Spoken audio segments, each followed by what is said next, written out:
والسلام على سيد الأنبياء والمرسلين أما بعد.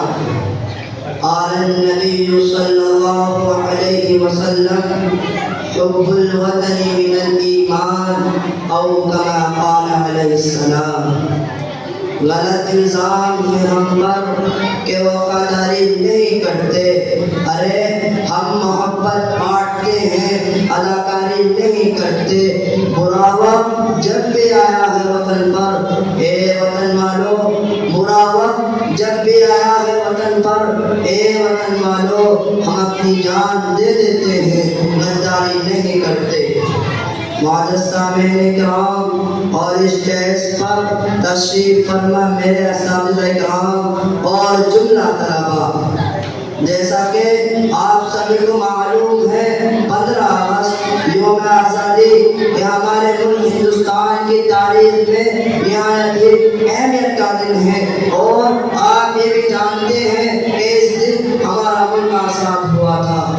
ہندوستان کا چپا چپا، افغانستان کا پتا پتا اور بوٹا بوٹا اس بات پر شاہد ہے کہ جب تک ہندوستان کی سرزمین پر تن کے گورے مغربن کے کالے انگریزوں کا ناپاک سایہ پڑا، اور جب یہ سازش قوم ہندوستان کے تخت و تاج کا مالک بن بیٹھی، تو اس وقت انگریزی اقتدار کے خلاف علم بغاوت حرب بلند کیا.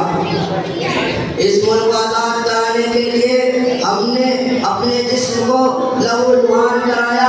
اس ملک کو آزاد کرانے کے لیے ہم نے پھانسی کے تختوں پر چڑھنا پسند کیا. اس ملک کی آزادی کے لیے ہم نے برسر عدالت نغمہ آزادی سنائی تو مانٹا کی کوٹری کو اپنا وطن بنانا پڑا.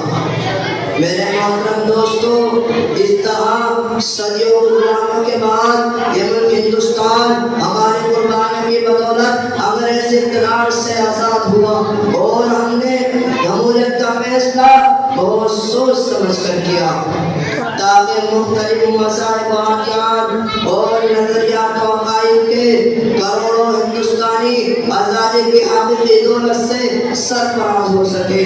لیکن دوستو، آزادی کے بعد یوں ملے وطن کے لوگ ہم سے آزادی کے بعد، یوں ملے وطن کے لوگ ہم سے آزادی کے بعد، جیسے بیل باپ کوئی دوسری شادی کے بعد. ملت اسلامیہ کے غیور نوجوانوں، آج ہندوستان کے اندر کیا ہو رہا ہے؟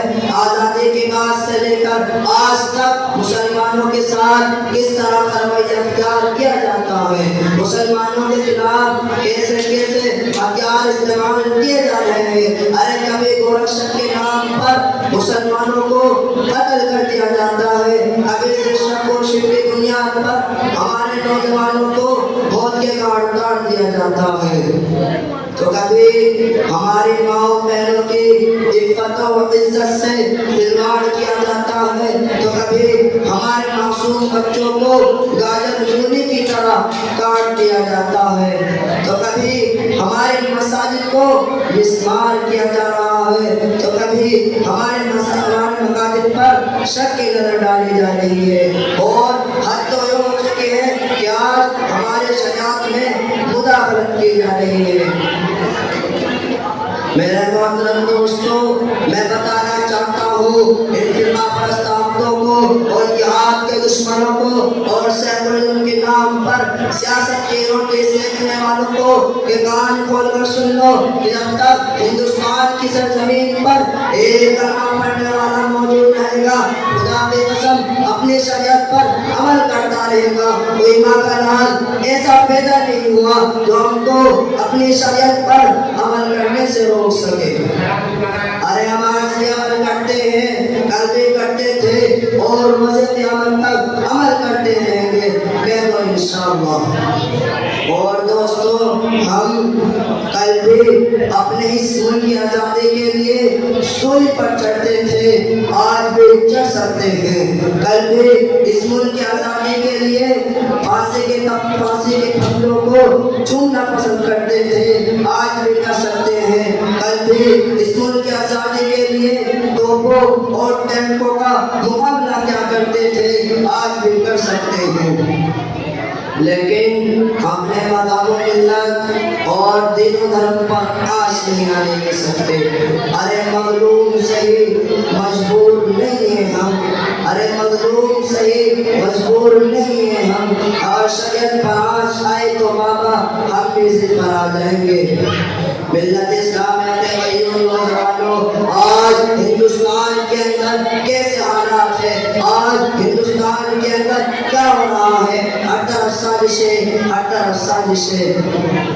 میں ایک بات صاف طور پر بتا دوں کہ جو خدا پرست آتے ہیں یقیناً یہ آٹے نمک کی طرح ہے، ان کی وجہ سے ہندوستان کا ماحول بدل رہا ہے، ان کی وجہ سے ہندوستان کا ماحول خراب ہو رہا ہے۔ ہم تمام مسلم ہندو عیسائی بھائیوں کو چاہیے کہ ایک ساتھ اکٹھا ہو کر بنا دین کے سانپوں کو، انجینئر کی سانسوں کو گزر ڈالے اور ملک کی بقا کی فکر کرے۔ ہمارا ملک ہندوستان جمہوریت کا پاسبان، اسے خوشحال ملک کے غدار قبرستان بنانا چاہتے ہیں۔ تو میں ان سے کہتا ہوں یاد رکھو کہ جب تک ہندوستان کی سرزمین پر ایک کلمہ پڑھنے والا موجود رہے گا، کوئی ماتا لال ہندوستان کی آبروریزی سے نہیں کھیل سکتا۔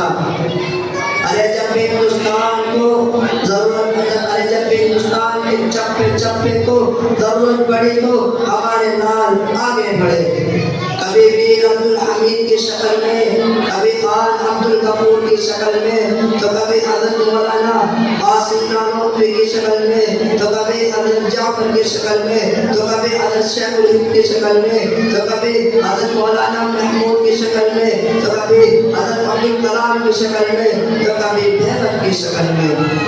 یہ ملک ہمارا ہے، ہمارا تھا، ہمارا رہے گا۔ ہم اس ملک کے حصہ دار ہیں، کرایہ دار نہیں ہیں۔ آج فرقہ پرست طاقتیں الزام لگاتی ہے کہ مسلمان اس ملک سے محبت نہیں کرتے، اس ملک کے باشندوں سے محبت نہیں کرتے، تو میں ان سے کہتا ہوں کہ تم نے تاریخ کو نہیں پڑھا ہے، کہ تم تاریخ کو بھول گئے ہو۔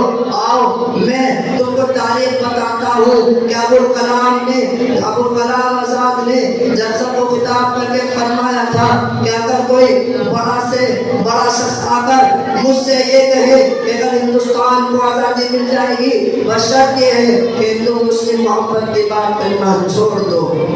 اس وقت ابوالکلام نے کہا تھا کہ میں ایسی آزادی پر لات مارتا ہوں، مجھے ایسی آزادی کی ضرورت نہیں، مجھے ہندوستان کے اندر ہندو مسلم کی آزادی اور ان کا اتحاد چاہیے۔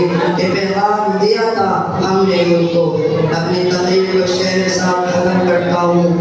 وہ لوٹ رہے ہیں سینوں کو، میں چین سے کیسے سو جاؤں، وہ لوٹ رہے ہیں سینوں کو، میں چین سے کیسے سو جاؤں، وہ بیچ رہے ہوں بھارت کو، میں خاموش کیسے ہو جاؤں۔ وآخر دعوانا الحمدللہ رب العالمین۔